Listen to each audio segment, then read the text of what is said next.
This is Imani Sanchez. It is April 2nd, 2025, and I'm sitting here with Matthew Urra and Lyzet Mejia in La Casita. Thank you for joining me today. May I ask you to please state your full name? Yes, my full name is Matthew Urra. When and where were you born? I was born in Miami, Florida. Tell me about your family. Absolutely. So my family was all based in Miami, but on both sides. My grandparents on both sides as well, being from Cuba, Havana specifically. I'm actually a second generation American. My parents were first generation American.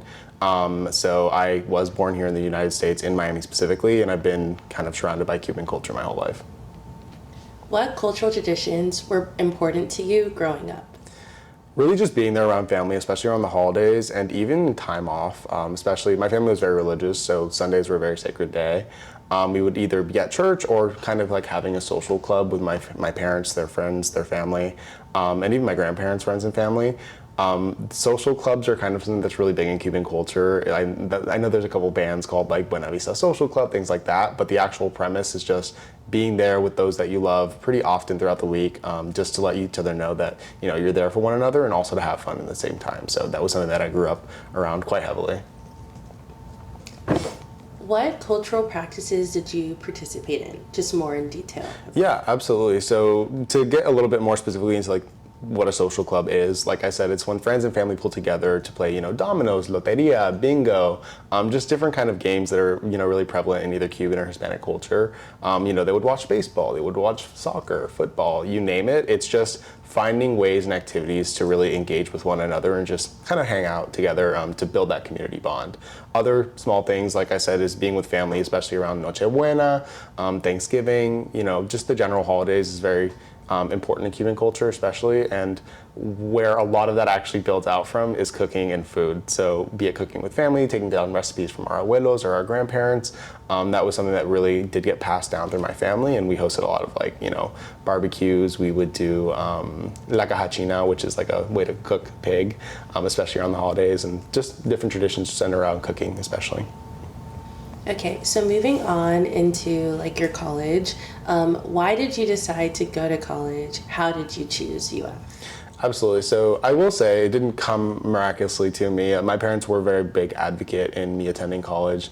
Neither one of my parents did attend college. My mother actually did a couple courses, but never graduated with any degrees, I believe at Miami-Dade College.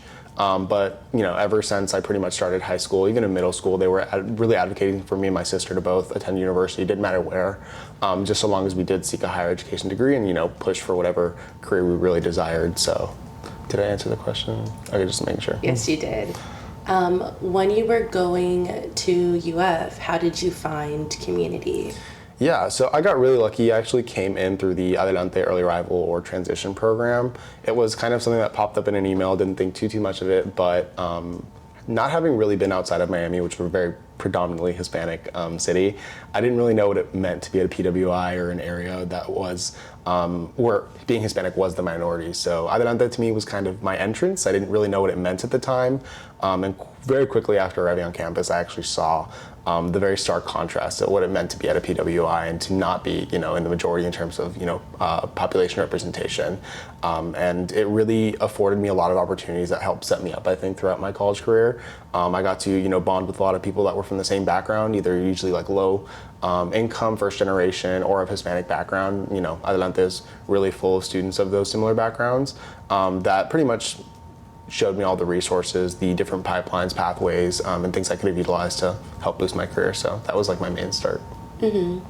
And even though Adelante was your main start to finding community, were there challenges and barriers outside of that you encountered, continuing on in your freshman year? 100%. So I did kind of come in thinking I knew what I wanted to study. I did end up exploring a little bit. I ended up joining the business school as a finance double major on top of poli-sci in the spring. I enrolled in this course called Exploring Financial Economics, and I actually found it quite difficult to keep up with the pace and manage all of those expectations that were being thrown out there. As I previously mentioned, I was a first generation low income college student. My parents are blue collar workers, never really been in the realm of business, high finance, anything like that. And immediately in exploring, or EFE, I was dealt all of these kinds of scenarios into where like, why don't you know these things already? You're like, you have to get up, like you're doing really bad, that were really not welcoming. And I think in that aspect, like the imposter syndrome really helped kick in or didn't help kick in, pardon. It kicked in and it really made it difficult to find that community and actually feel like I belonged. And I actually ended up transferring out of the business school for that specific reason, because I did feel like I could accomplish what I wanted to do, but in a more supportive setting. And I think alongside that, in every college and just area of UF, there's been a lot of different communities that some are more welcoming than others. And it really just depends on what you feel like is right for you. And that's kind of how I've navigated, I think, my college experience. Okay, can you tell me a bit about HSA? How did you find HSA, and just describe it for me? Absolutely. So I did find out about HSA through Adelante. It was one of the main organizations that was kind of represented and shouted out during the program. I pulled up to a general body meeting, and quite frankly, I didn't really care for the vibes the first time. I didn't really think it was for me, but the president at the time, Kevin Trejos, was actually a very, very welcoming figure. He ended up learning my name, learning my face every time he would see me on campus.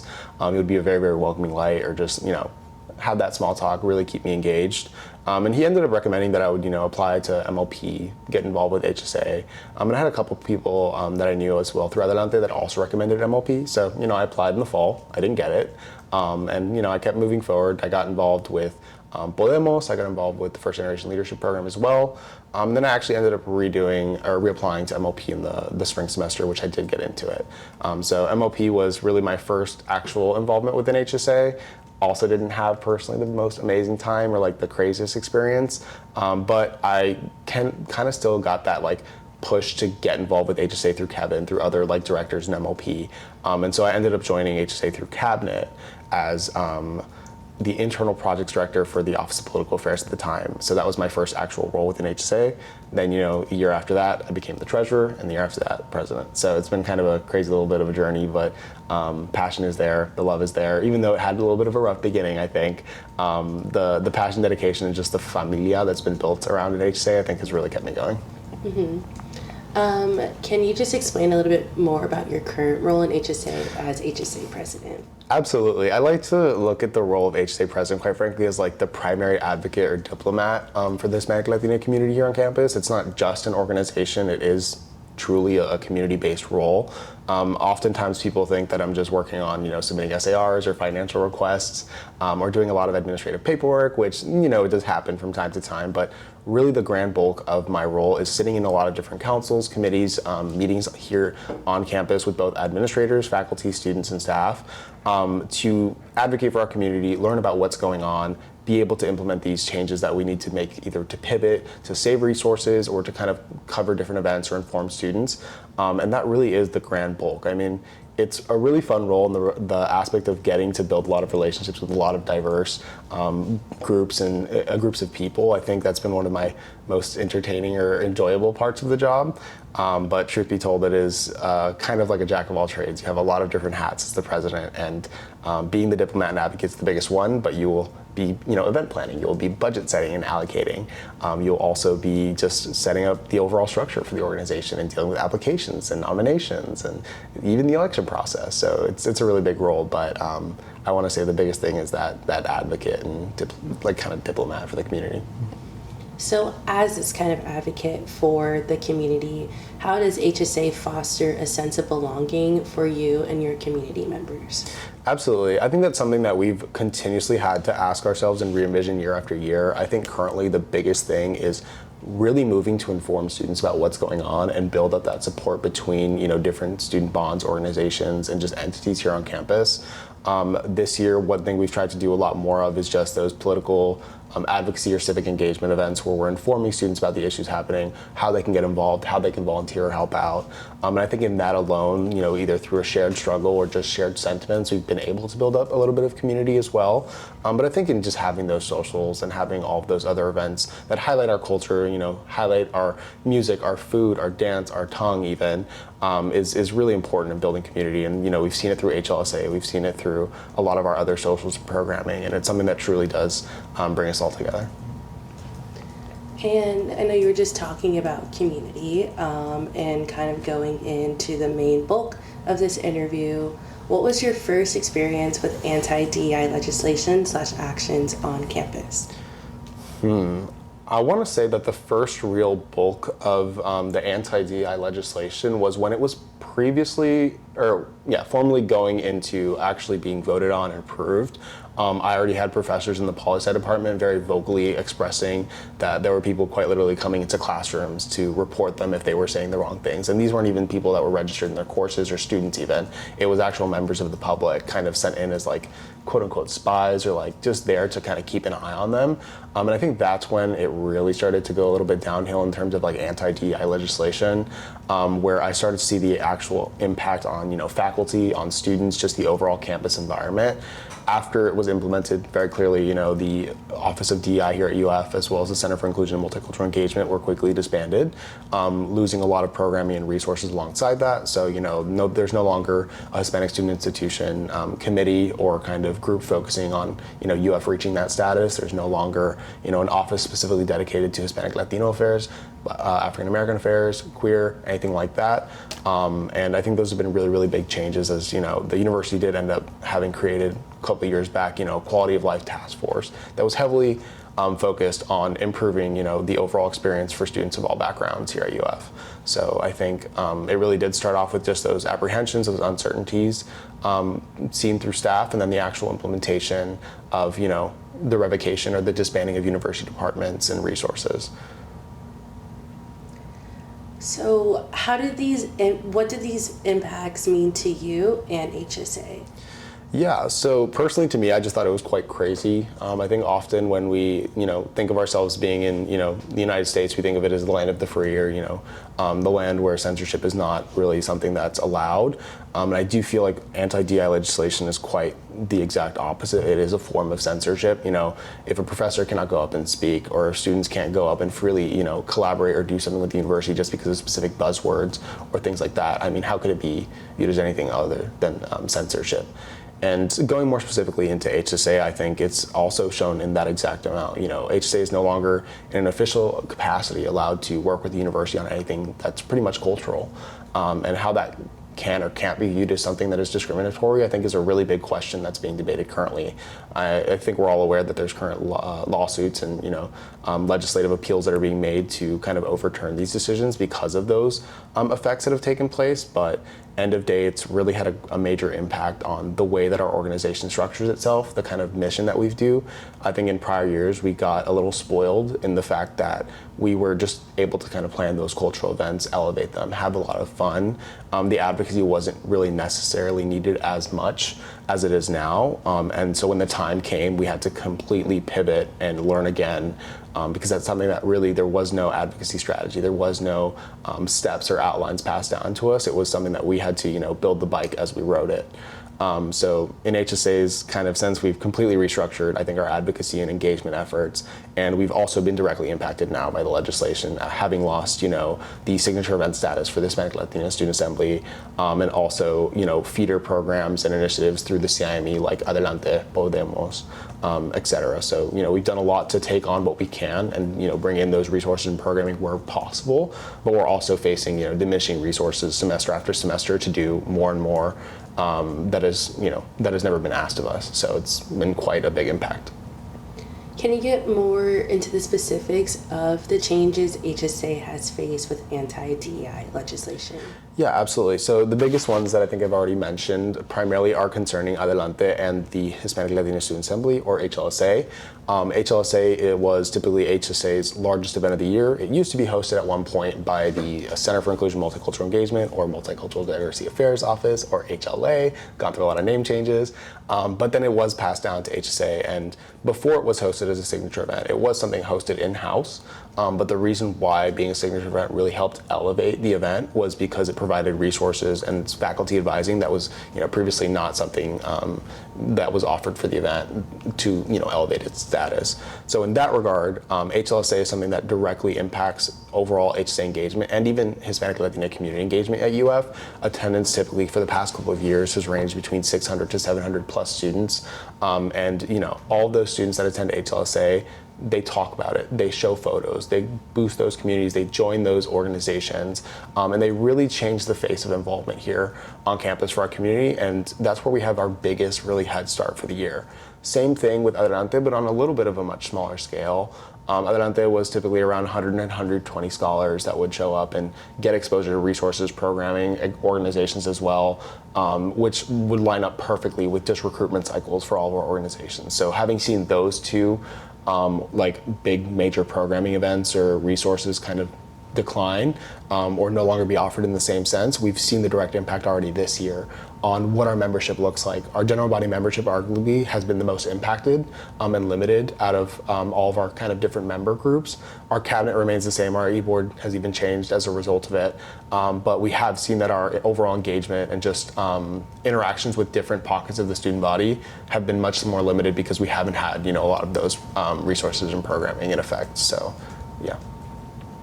And kind of moving on with anti-DEI legislation, what is the new relationship between the university and HSA because of this?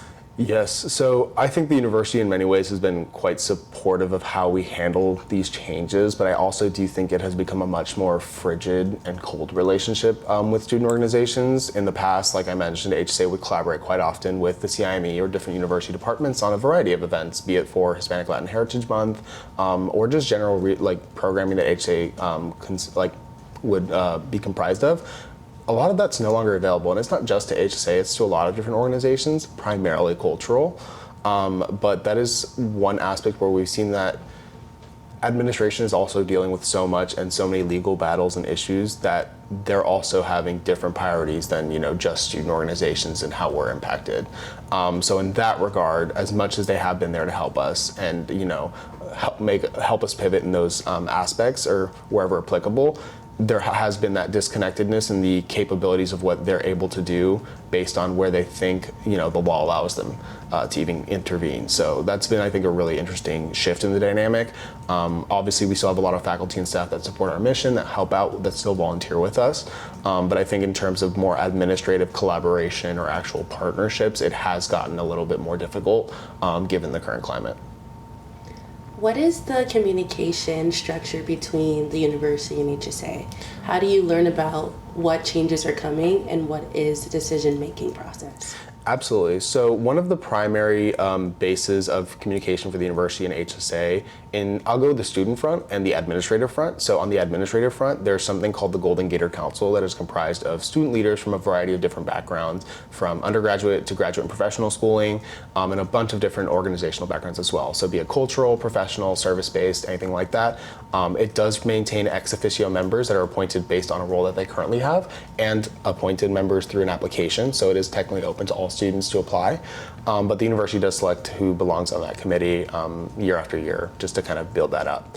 The Golden Gator Council goes over a lot of different arenas for the university's areas of development, so be it mental health and counseling, be it actual renovations to the rights union, or even changes relating to DEI like we've been speaking about.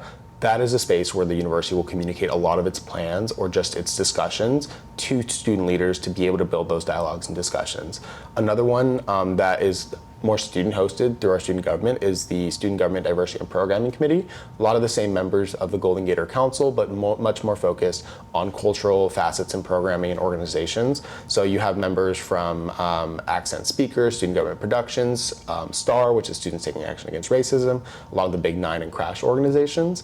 And in those meetings, we've had a lot of discussions pertaining to, the future of the Welcome Assemblies, the future of the transition programs, what anti-DI legislation means, how it's impacting us at UF, the resources we've lost, the things we can work towards.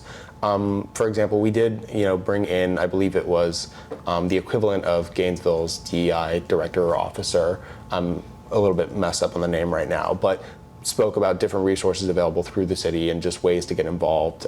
So there are a lot of different areas and platforms for us to learn about what's happening at the university, either through student government or through administration directly, and even through just the general relationships that we've built as an organization with faculty and staff. We've been able to get a lot of relative transparency in that area, in that arena. End of the day, I don't think administration is trying to per se hide anything from us. They're just making sure that they communicate things in a very effective and careful manner, given how volatile and sensitive the current political climate is. How is HSA funded and what does compliance look like? How does this impact the character of HSA and its identity?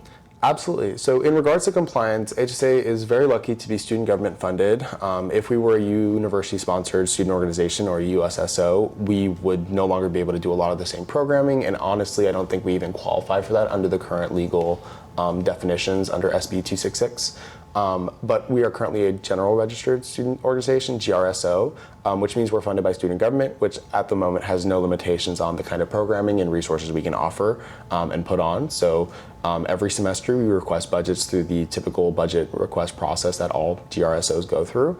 And it comes on a first come, first served basis. So there is that aspect of like a lottery / no guarantee in funding, but all GRSOs are guaranteed at least $1,025 of base funding to operate. So in that regard, we do have a guaranteed little pool of funding, and then we request anything extra as a budget request through kind of a lottery-based system on time. Okay, so I know we've talked a lot about how HSA has been impacted by anti-DEI legislation, and I kind of want to go to what HSA is currently doing. So what is HSA doing in response to the anti-DEI legislation / actions? How is HSA sustaining itself and trying to work towards sustainability? 100%. This is something that I think has been truly interesting this year. For the first time, I think that we have recorded, not sure if it's existed prior, we set up a crisis committee of a bunch of different members of HSA through different, it's not just limited to the executive board or cabinet, it's members of all of our membership groups that have been maintaining a lot of these discussions outside of executive board meetings and things like that to reduce the burden on different areas. At the end of the day, we are a large student organization. We have a lot of different responsibilities that we still have to carry out regardless of the political climate. And one of the ways we've been able to kind of restructure and manage the kind of anti-DI crisis has been through that crisis committee. Another thing we've been doing that I think has taken really good effect, even though it might be a little harsh or like rough to deliver, is that we've been very transparent with our members, both within our cabinet, our executive board, and even our general body members in the general UF community. Whenever we receive tough pieces of news or really big decisions that we're required to make, we do notify them, and we try our best to get their inputs before we make any really monumental or large decisions, such as like HLSA and Adelante. The transferal of those programming / resources were all voted on by our general body. It wasn't a decision made by a select few for the community. It was something that we worked really hard to communicate and get the community's opinion on. And I think that's something that we'll likely continue to doing forward. But overall, I mean, just being a lot more vocal than we previously have been, I think has been the goal. It's being, educational, it's being informative, it's getting involved, speaking out, and doing what we can, so long as we're strategic and, careful with our actions. Because at the end of the day, we're very cognizant that there's a lot of eyes on us. I mean, our posts, when they go out, they get, 50, 60,000 plus views from all across the state and even the country. So that's something that, as an organization and building that reputation and building that kind of base, we've been very, I think, professional at the way we've been handling it, and we've been very cautious to make sure that we're not, aggravating any sources that might bring us harm or anything like that. Can you talk more specifically about how HSA is sustaining itself and how HSA is trying to work towards sustainability more in terms of like programs or just different initiatives you've done this year? 100%. So we've done a lot of different initiatives this year. Speaking specifically about sustainability, the question that has come up that is looking to potentially be carried out within the next administration or two is to transfer HSA into an actual nonprofit. So there's different, nonprofit statuses. That's something that we're currently navigating to figure out which one works best for us. But as far as we've been relayed through, Student Legal Services and Administration, we're fully capable of becoming a registered nonprofit and also able to request student government funding. So that's one of the pathways that we're looking at, increasing our sustainability. Through doing so, we'd be able to likely do a lot more corporate and community-based sponsorships or partnerships, given that there are tax exemptions and breaks that are offered to, those businesses or, entities through nonprofit statuses. as well as just having a more solidified way to, entertain donations and actually gather them. So that would, look like getting a Wells Fargo bank account for a student organization or for a nonprofit, and just having more centralized funding allocation and receival systems. So we've been working a lot on our sponsorships. We had a family and friends sponsorship fundraiser that went out, and it did relatively well. We had a lot of alumni and relatives of HSA, members come and give out and show that support. We've also done our pie fundraisers, which have done ridiculously well this year. I think we've raised over $3,000 just by pieing our members with shaving cream pies. So I think it's just we've really honed in on that. We need to be a lot more creative and focused on our fundraising efforts to be able to carry out the programming resources that we offer when we don't get that funding from student government or from other entities, and also focusing on doing events that people care about. One thing we've learned is that tradition, as beautiful as it can also be a burden when it's maintained for the wrong reasons. And we've been making sure that we maintain the traditions that have value, that provide, community and belonging, and that we forego any traditions that are, more of a burden or an expense than they bring, benefit to the organization and to our community. So we've also been very strict on changing things up that probably are a little outdated, and then just innovating new ideas to make sure that we're, building up an organization that's keeping up with the times and with the needs of our members. So I think when we speak sustainability, that's a really big facet of it. Can you speak more about HSA's relationship with SG and the creation of the Roots Agency? Absolutely. So our relationship with SG, I want to say, is a lot more newfounded this year. It was kind of, born out of necessity in a sense. We initially engaged in conversations internally through HSA on how to save, the Adelante Early Arrival program, how to save when the time came to HLSA, and the conversation that we ended up having ended up expanding into different arenas, like with administration, with student government leaders, to see what our options were. We met with Chairman Mason Solomon, who's the head of the External Affairs Agency or Cabinet, I apologize, of student government, which is SG's main lobbying force, and also the Senate President Pro Tempore at the time, Julia Cipher, and we went through a range of different options, be it creating a cabinet under the vice president, creating an agency under the actual president, things like that. All of these were discussed, put down on the table, and then pretty much we had to end up communicating with all the different stakeholders, including other student government leaders, to figure out what really worked best. In that regard, we have ended up speaking to a lot of different members of student government through, I think, almost 2 out of the 3 different branches, so both the legislative and executive branches, be the entire executive ticket, such as the SG treasurer, student body president, and vice president, as well as the Senate President Pro Tempore, members of the Hispanic Caucus or the Asamblea Hispana, and even, like I mentioned, Chairman Mason Solomon with the External Affairs Cabinet. So we've built up a lot of different ties within SG just to make sure that we're staying on top of what's happening on the campus level as well as the national, state, and federal level. Because the changes are happening everywhere. And just as much they're happening at the federal level, they're also happening on campus. And we do have resources and ways that we can fight for what our community wants and for those resources and programming that we care about. And SG is a really great way to be able to accomplish a lot of that in areas where not previously possible through administration. Can you explain more of HSA's role within the Roots Agency, and how does the creation of the agency help HSA with dealing with anti-DI legislation? 100%. So the original role that HSA took was just kind of protecting Adelante, and then it's kind of barrel rolled into something completely much larger than it was intended to, which was kind of a really fun adventure to say. It really began with our press secretary at the time, Cecilia Edelberg, and myself asking, those student government leaders, what can we do? How can we look at this? Getting that feedback and recommendations, and then reaching out to the student body president and saying, is this something that your team would be willing to consider? After conversations with John and Laura, we ended up realizing that, let's speak to all the other affected organizations, Pride Student Union, Black Student Union, Asian American Student Union, and see what their thoughts are. And then from there, it kind of really ended up becoming a full task force that was dedicated to, drafting the Establishment Act and looking at those non-negotiables, those core elements of the programming that need to, cross over, what the budget may look like, things like that. And HSA's role specifically in all of that was, I want to say, the main communications liaison and just team lead, if you will. So we were the main liaison with SG and all the organizations. We were setting together a lot of the meetings, drafting those documents, and also even speaking, at the Senate meeting when the bill was undergoing its first reading. So having a really strong force and just communicating and bringing everyone together under that pretense or that idea that we can, come out stronger in the end with, results if we all work together.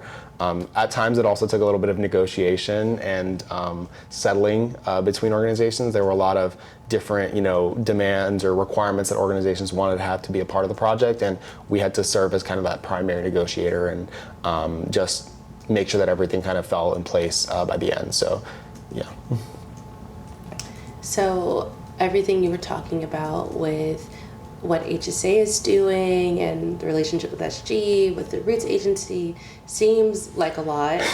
How does it feel for the burden of keeping HSA going and supported, to fallen students? How does that feel for you? Other students, just in that general realm? I think going back to it, I don't think it's truly a burden to keep HSA going. I just think it's when we've been given a lot more responsibilities than previously and had our resources continuously slashed, that's where the real burden comes into play. We're asked to do a lot more with a lot less. And that's where it gets really difficult in being able to do that resource allocation and management. End of the day, we're a bunch of 20-something-year-olds here at the University of Florida trying to get college degrees in what is also looking to be another rough period of the economy and the job market. So there's a lot of different stressors happening at the same time as the political climate is also in kind of like tatters. So it is kind of strong and crazy, but I think I wouldn't change it for the world. At the end of the day, this is something that I knew I was passionate about, I signed up for, and has it been absolutely ridiculous and crazy? 100%. And would I change anything about it? I really couldn't, because at the end of the day, that's the role that I signed up for. And when, the time comes and you're needed, what else can you do but stand up to that plate? And I think it's what the next administration will have to deal with, what future administrations should be prepared for. In that aspect, I went into the role thinking I was going to plan a bunch of cultural events and have a lot of fun, just socialize, and it ended up being nothing farther from that, or a lot farther from that, in terms of having to completely overhaul just the way that we manage our executive board, the way that we manage our calendar, the work that we do. And even based on that budget and resources, like how can we even put things together? So really putting on our thinking caps. It's a lot, I think, especially like I mentioned for us being younger college students or young adults in that regard. And I think it's going to be difficult nonetheless as time progresses. But I think there's really no other way to go about it until the problem or the crisis itself is solved, and the work has to get done.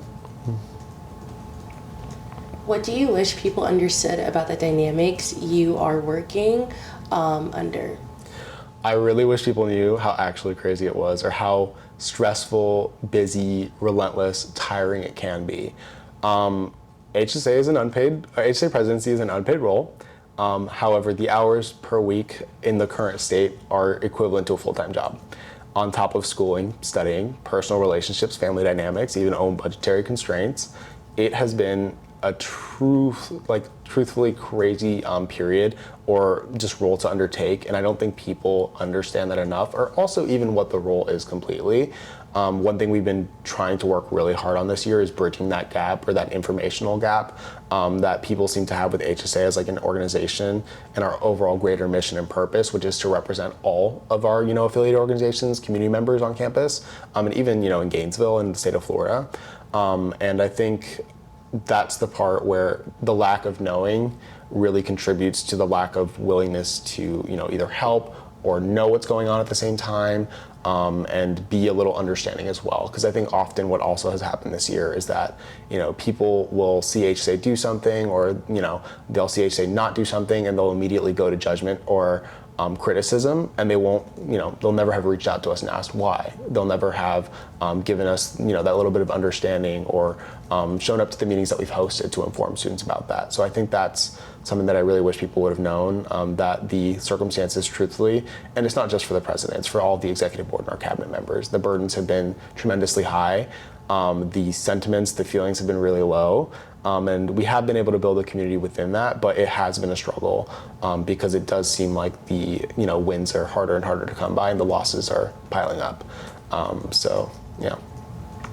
kind of still on that same sentiment, what is HSA's relationship with other cultural orgs? It could be affiliates or crash organizations, and what does solidarity look like in the face of these challenges? 100%. I think when I came into it and when everything really started to go down, I was a little off-put, or I really thought that the solidarity would show up out of thin air, just because everyone, has the same, ideas, goals, and hopes for where our community stands. But we all disagree on a lot of different aspects of how we can actually reach that point or what the kind of work should be done. So our relationships, I think, overall are tremendously improving, getting much better, and have been solidified throughout this year. But I think we've also learned how much more difficult it actually is to be able to come together for the same mission when there's a lot of disagreements on how those advocacy efforts or strategies should be handled, what kind of work should be done, statements to put out. And I mean, the work does speak for itself. Roots was the culmination of 6 months of planning between student government leaders, 4 large community organizations, and a lot of different volunteers underneath that. And other stakeholders like, the senators that voted on the bill, et cetera.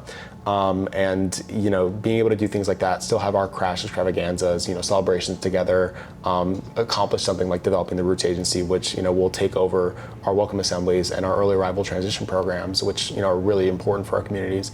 I think that speaks a lot to where our relationships stand. And I mean, in HSA internally, we've always maintained this affiliated organizations council ever since, HSA as an umbrella org was kind of disbanded. And previously our meetings in prior years would have maybe 1, 2, maybe 3 maximum affiliates. And this year we've upped our engagement to, 14, 15 minimum, showing up to our council meetings and, the rest notifying us that they can't make it or that there's a conflict. So I think our relationships are strengthening. People are really starting to get on the bandwagon of advocacy and like community solidarity.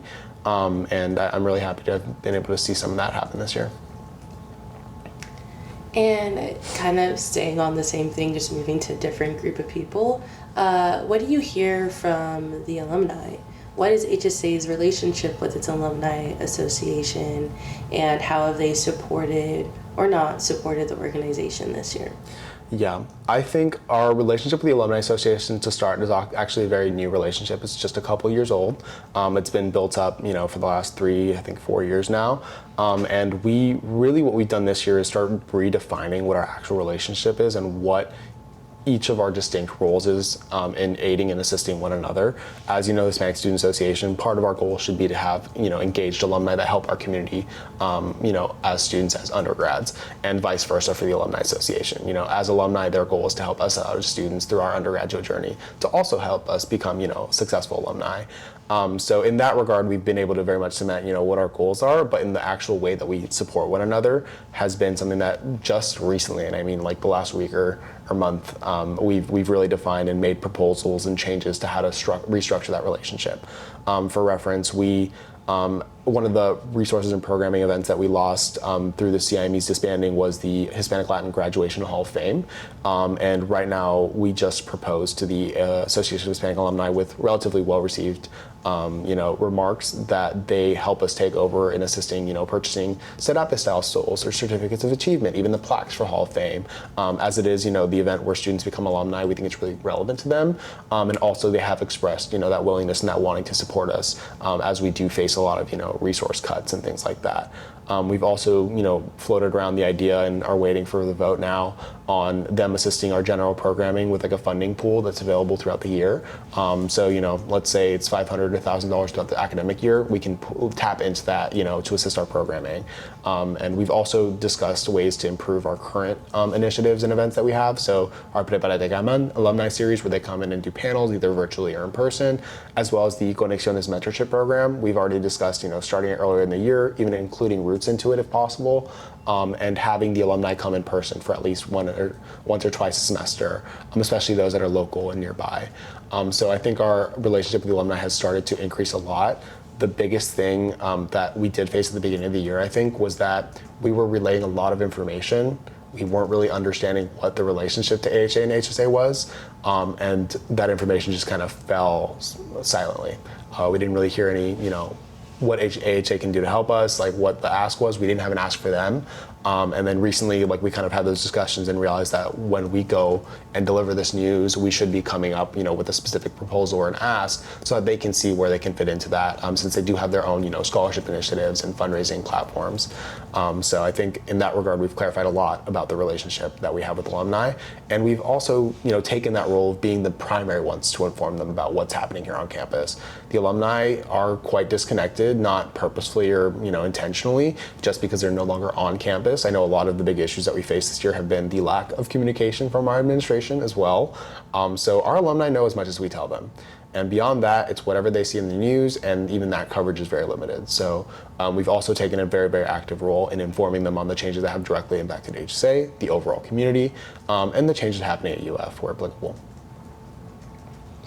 What do you wish the general public or people who are not involved in HSA knew about what is happening?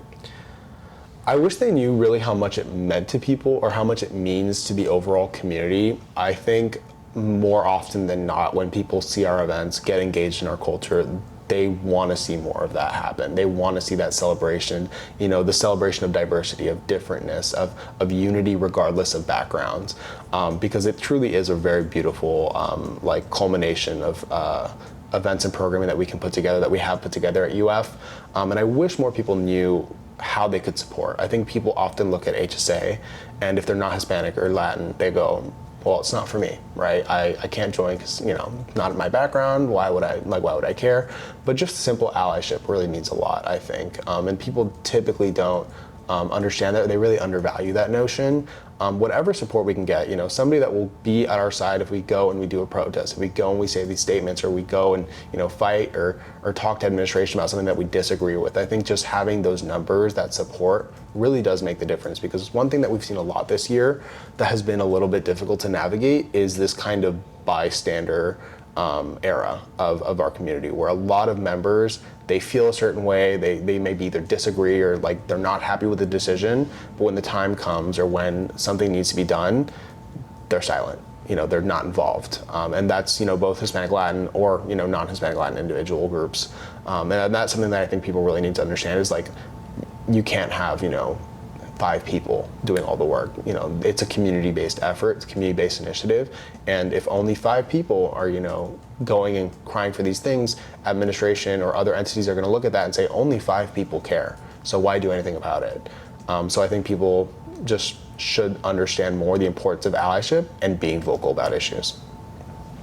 I should have mentioned this question before because we talked a lot about SB 266 and we haven't explained what that is. Yes. So what does that legislation mean, and what are we losing? How does this impact HSA? How does this impact UF? How does this impact you? 100%. So the anti-woke or anti-DEI bill, known as SB 266, explicitly prohibits the expenditure or it prohibits the use of state or federal funds towards anything deemed relating to diversity, equity, and inclusion, which is a quite large umbrella and quite vague. What this means, like I've mentioned prior, is that the university's DEI office that focused a lot on recruitment practices, admissions, even general engagement, recruitment and retention practices for both faculty, students, and staff, no longer exist. The Center for Inclusion and Multicultural Engagement, which housed a lot of different programming and resources, distinct offices for different cultural groups, also no longer exists. HSA is no longer to pretty much apply for signature events for anything that's culturally related, which as a cultural organization is everything. So different things like that. It's completely restructured our relationship with the university, the kind of resources and programming we can access as a large organization because we're cultural, the kind of resources and programming that are available not just to us as an organization, but our general community, be it undocumented students who are Hispanic or Latin, or of different minority or marginalized backgrounds. It's had a tremendous impact in that regard. We've even seen, course offerings completely diminish. The general education requirements or general education course offerings that were typically available to students were in the numbers around 1,200, and now they're all the way down to about 300 different courses that would qualify as general education requirements fulfillers.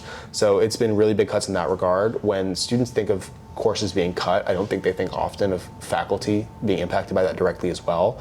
When you remove general education requirements, courses like that, you also start moving towards removing faculty and staff from the university that are no longer able to teach their primary courses, areas of study, and even at times, engage in certain areas of research. So that's something that I don't think people really realize enough with the actual grasp of SB 266.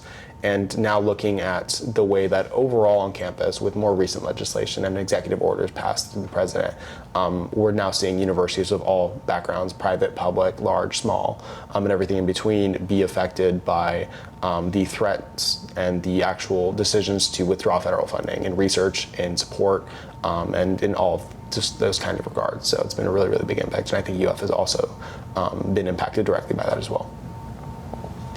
So concerning SB 266, just anti-DEI legislation, what does resistance look like to you? It could be to you personally or through HSA or any other means.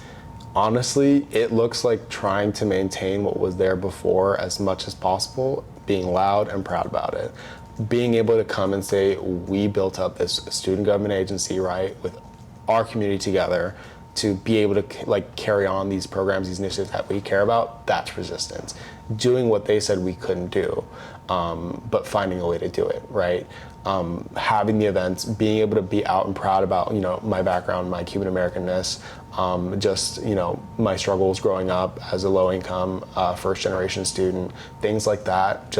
I think that is resistance in itself. Not letting, ourselves get silenced, not letting, executive orders, legislation that's passed change who we are as individuals or the passion that we have for our community, really showing up, showing out, and still doing what we did before, just with more passion. What are your hopes for incoming classes and Hispanic students? I'm really pushing for hopefully the next administration and just all students to really get informed on history. One of our biggest projects this year through our historian team, also known as History Buffs, has been to educate, inform, gather, and record as much history as possible. And part of that is to let students know what once was. One of the really big issues that we're seeing ourselves go through now, especially graduating juniors and seniors in the oncoming year or two, is that all of the resources and programming that were available to us that is no longer available, the incoming students will have no idea previously existed. So there'll be no fight. There'll be no desire to bring them back or to keep maintaining them. So making sure that, as we go out, we're still maintaining, the memory, the collective memory, and the structures, the ideas, the notions of these initiatives and programming so that future generations can continuously be exposed to it, I think is really, really important.